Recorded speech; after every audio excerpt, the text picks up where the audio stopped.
저는 부산 디지털 자산거래소 비단의 대표 김상민이고요.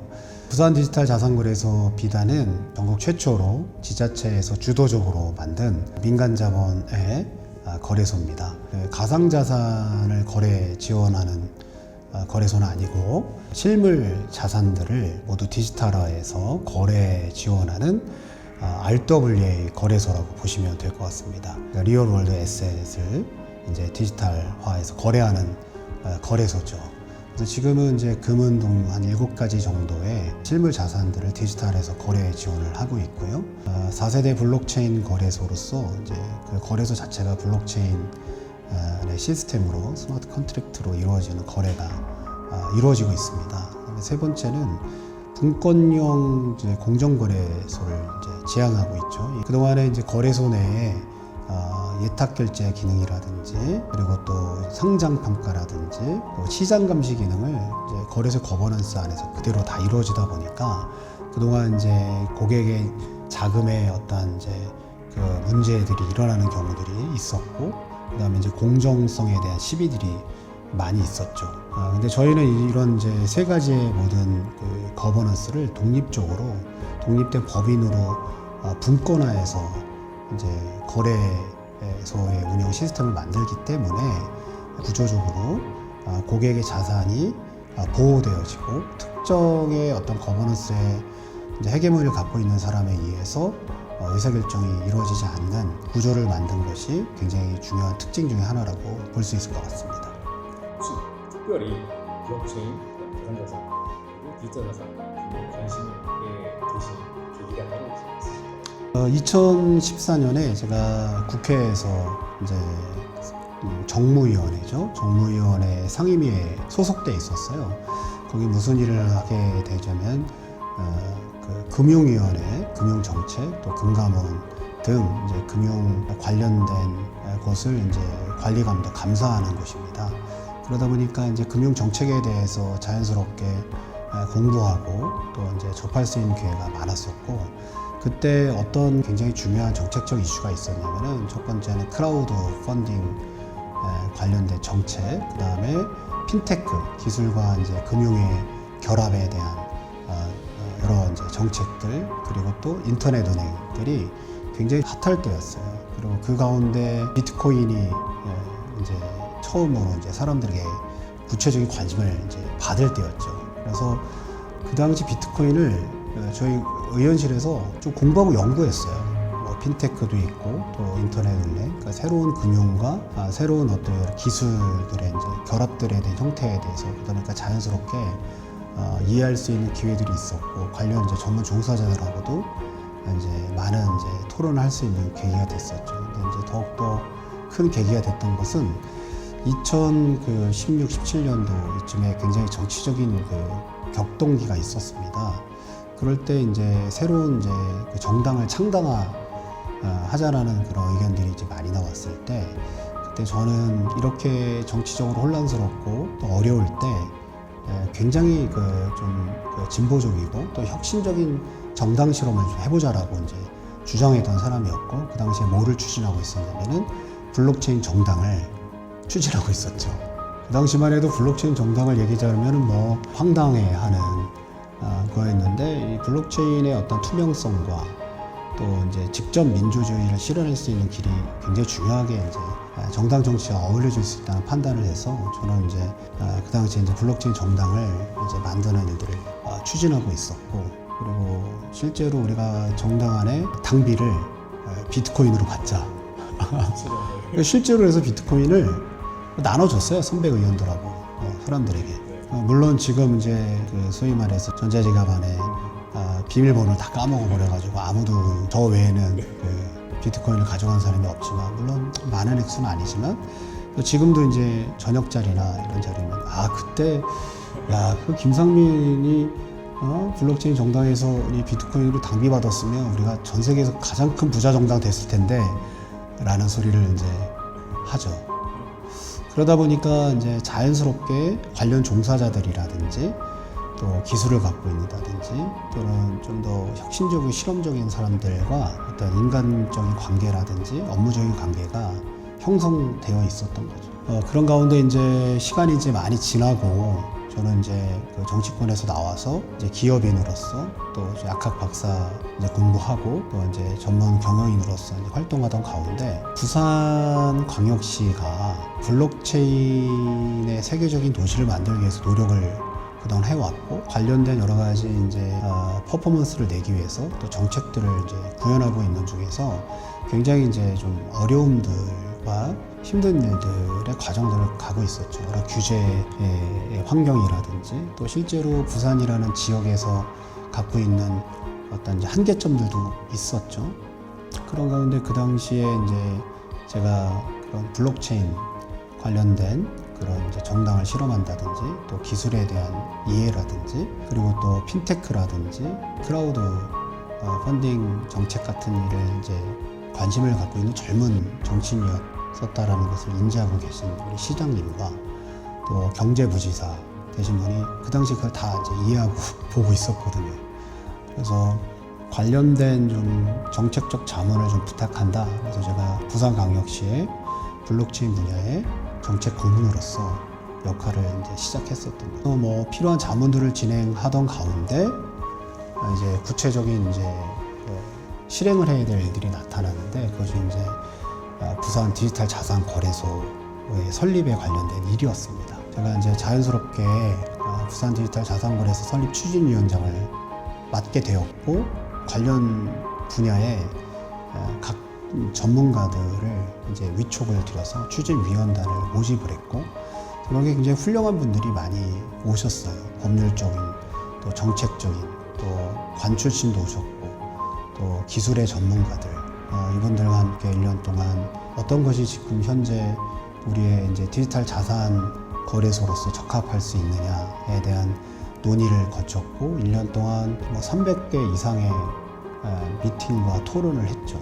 그 이상의 기업들을 만나면서 저희가 바라보게 된 이제 방향은 이제는 이제 리얼 월드 에셋 이 모든 실물 자산들을 디지털화해서 그래서 거래할 수 있는 RWA 거래소가 앞으로 미래에 굉장히 중요한 역할을 하게 될 것이다라는 것을 이제 판단했고 그래서 디지털 상품 거래소 RWA 거래소를 이제 시작하게 된 겁니다.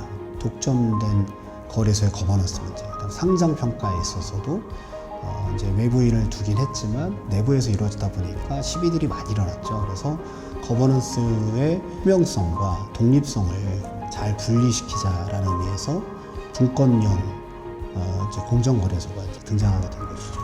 우리가 부산 디지털 자산거래소가 지향할 설립에 대한 방향을 이제 추진위원회에서 이제 잘 만들었고 추진위원회 내부의 의견이로 국한된 게 아니라 아까 말씀드린 것처럼 관련 업계에 있는 많은 분들이 많이 도와주시고 조언해 주시고 제가 열심히 찾아다니면서 그분들의 여러 가지 이제 경험과 기술과 사업에 대한 이제 노하우들 아이들을 이제 묶어냈기 때문에 그 방향이 나온 거죠.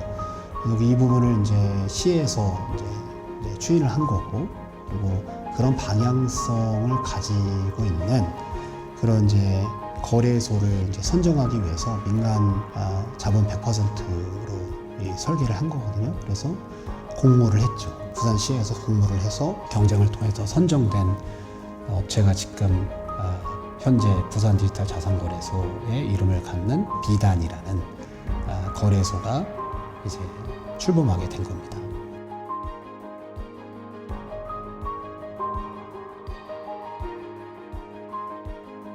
비단의 이름을 많은 사람들이 좋아해 주셔서 참 다행이고 감사하다는 생각을 일단 갖고요. 비단의 뜻을 좀 풀자면 비가 뭐냐면은 블록체인의 비, 비트코인의 비, 비욘드의 비, 이 모든 걸 담고 있는 부산의 비. 그래서 부산이 이런 블록체인의 도시로서 지향한다는 의미를 갖는 B가 있고요. D는 디지털, A, 에셋, N은 넥서스예요. 그래서 저는 이제 네트워크를 넘어 넥서스가 필요하다고 이제 생각하는 거죠. 그래서 이 세상에 있는 모든 디지털의 에셋들이 넥서스 결합되는 거, 네트워크 되는 걸 넘어서 결합되는 곳이 바로 부산이다 라는 의미를 갖고 있는 게 바로 BDAN, 비단이고요. 또 저희가 RWA 실물 자산을 디지털화해서 거래하는 거래소를 지향하잖아요. 예전에 비단이 실크죠. 화폐로서의 기능을 또 했지 않습니까? 이 비단이 실물 화폐로서의 기능만 아니라 비단길로 해서 실크로드가 있었잖아요. 그래서 동과 서를 연결하는 그런 무역의 디지털 실크로드를 만드는 걸 우리가 열어가자. 그래서 이제 디지털 실크, 디지털 비단, 디지털 실크로드를 부산에서 시작하겠다. 그래서 동과 서를 연결하는 크립토와 모든 실물 자산을 디지털화하는 그런 이제 넥서스의 역할을 또 허브 역할을 하겠다는 뜻을 비단에서 담고 있습니다.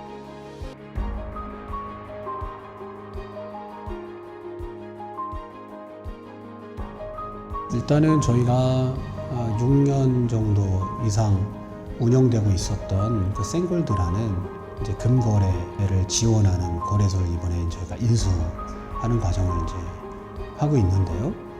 그래서 기존에 있는 거래를 해왔던 이제 유저들, 그 회원들은 안정적인 상태에서 그대로 이제 거래 지원을 받으시면서 본인들의 어떤 수익과 또 이제 그 투자 활동을 진행하고 계신다고 보시면 될 것 같고요. 그동안에 이제 누적 거래량이 1조 원 정도가 넘고 회원 수가 118만 명이 좀 있다 보니까 이분들이 이제 혼동하지 않게끔 일단은 비단 생골드의 어떤 형태 그리고 또 생골드 현재 시스템에 큰 변화를 주지 않은 상태에서 계속 이제 비단의 서비스로 가는 것에 대한 이제 홍보와 또 이제 설명들 또 경험들을 이제 미리 보기 기능으로 하시고 계시다고 보시면 되고요.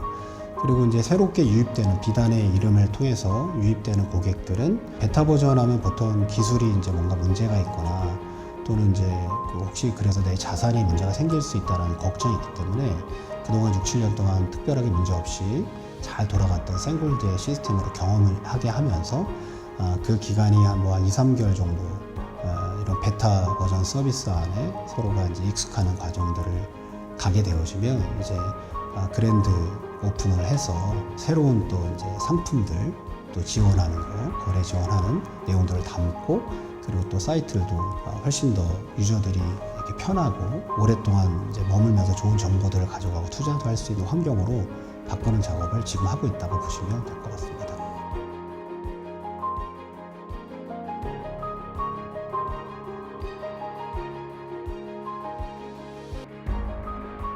그 사람들이 자신이 이제 투자하는 자산에 대한 안정성이 굉장히 이제 중요하잖아요. 그런 면에서 부산광역시라는 공공성을 갖고 있는 기관이 그 투자자 보호에 대한 관리 감독들의 기능들을 또 함께 하고 있기 때문에 그런 이제 투자를 했을 경우에 안정성에 대한 이제 그분이 이제 다른 거래소 좀 다른 좀 이제 장점이라고 얘기할 수가 있고요. 또 두 번째는 아까 말씀드린 것처럼 저희가 분권형 거래소가 되잖아요. 그러면 소위 말해서 요즘에 한참 위메프 사태에도 있었던 것처럼 어떤 자금의 어떤 운영에 있어서 그것이 이제 그 불투명하고 소수에 의해서 돌아가는 그 자금 운영 때문에 이제 투자자가 피해보는 사례들이 원청적으로 없는 구조를 짠 거죠. 내부에 있는 돈들이 이제 그 예탁 결제 기능이 이제 외부 독립법에 가 있으니까 그런 이제 내부에서 자금적 문제가 일어날 수 있는 것이 구조적으로 이제 일어나지 않는 거고 또 상장 평가 때문에 뭐 이제 잘못된 그런 어떤 이제 상품들이 상장이 된다든지 거기서 뭐 이상한 거래가 이루어지는 것 역시 분리가 되어 있는 거죠. 시장 감시도 역시 문제가 있으면 빨리빨리 지적을 해야 되는 내부에서 뭐 덮은다든지 이런 면이 구조적으로 일어나지 않는 곳이기 때문에 굉장히 투자자 보호에서 안정적인 곳이 된다고 보시면 될 것 같고 무엇보다 그동안은 이제 사람들이 가상자산과 또는 이제 향후에 이제 STO 관련된 이제 일부 품목들을 이제 사실 거래 지원 받거나 투자를 이제 할 수 있는 기회를 얻었는데 정확히 표현을 들자면 블록체인 기반의 전자상거래소입니다. 그러니까 블록체인 기반의 모바일 상품권들이 거래되는 것이죠. 금도 마찬가지거든요.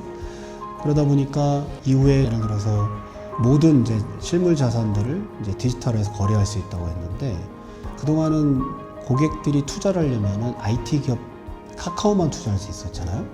그렇죠? 근데 이제 저희 거래소에서는 이제 먹는 카카오도 투자할 수가 있는 거죠. 실제로 작년 수익률을 보시면은 아마 깜짝 놀라실 거예요. IT 기업 카카오를 투자한 분과 먹는 카카오를 투자한 분의 수익률을 한번 살펴보시면 깜짝 놀라실 겁니다. 그리고 뭐 금이라든지 은, 동 이런 부분들도 이제 다 투자할 수가 있고, 금반에도 수익률을 제가 이제 말을 구체적으로 해야 되는지 모르겠지만 뭐 은행이 적금 뭐 비교할 수 없을 정도로 수익률이 엄청나게 좋죠. 30% 정도 나왔으니까 금을 안 써줄 이유가 없는 거예요. 디지털 금인 비트코인이 올라갔지만 지금 제일 가장 큰 자산은 금이에요. 실물 자산에서. 그리고 이제 뭐 금값 배추다 뭐 이런 얘기도 하잖아요. 금값 배추가 무슨 말이겠어요? 가격의 폭등들이 실물 자산이 너무 많아요. 이런 것들을 모두 다 일반인들도 투자할 수 있는 곳이 열렸다라는 거예요.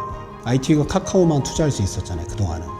근데 먹는 초콜릿, 카카오도 투자할 수가 있게 됐어요. 그리고 삼성전자 주식만 투자할 수 있었잖아요. 근데 밀가루도 투자할 수 있는 시대가 온 거예요. 물론 이제 밀가루가 오를 때도 있고 내릴 때도 있고, 카카오 오를 때도 있고 내릴 때도 있겠지만, 기업으로 해봤자 뭐 몇백 개, 몇천 개밖에 안 되는데, 이제 실물 자산, 이런 이제 원료, 원자재, 뭐 커피도 다 포함이 되고, 나중에 이제 STO가 되면 이제 건물들 우리가 흔히 알고 있는 거 다 되는데, 이런 상품이 수천 가지, 수만 가지, 셀 수 없을 정도로 많다라는 거예요. 이 모든 것이 다 투자할 수 있는 상품으로 고객들에게 다가왔다라는 거예요. 그렇기 때문에 이제 블록체인의 기술을 통해서 개인의 입장에서 투자할 수 있는 투자 상품이 거의 무한대로 늘어난 거예요. 적금이라든지 뭐 달러, 채권, 뭐 상장, 그다음에 비상장사 몇 개밖에 투자할 데가 별로 없었잖아요. 아니면 파생 상품에는 수수료 많이 내고 뭐 뭔지도 모르는 뭐 선물. 지금은 저희 비단의 사이트에 들어오면 아까 먹는 카카오부터 시작을 해서 뭐 밀가루부터 시작을 해서 또 휘발유도 살 수가 있고, 그리고 모든 실물을 다 디지털화만 하면 내가 투자할 수도 있고 또 거래할 수도 있고, 그리고 판매죠. 이 모든 것이 가능해지기 때문에 개인이 자기가 전문적 분야를 갖고 있는 곳이라면은, 그러면 이제 투자할 수 있는 기회가 엄청나게 다양해지고 많아졌다고 볼 수가 있죠.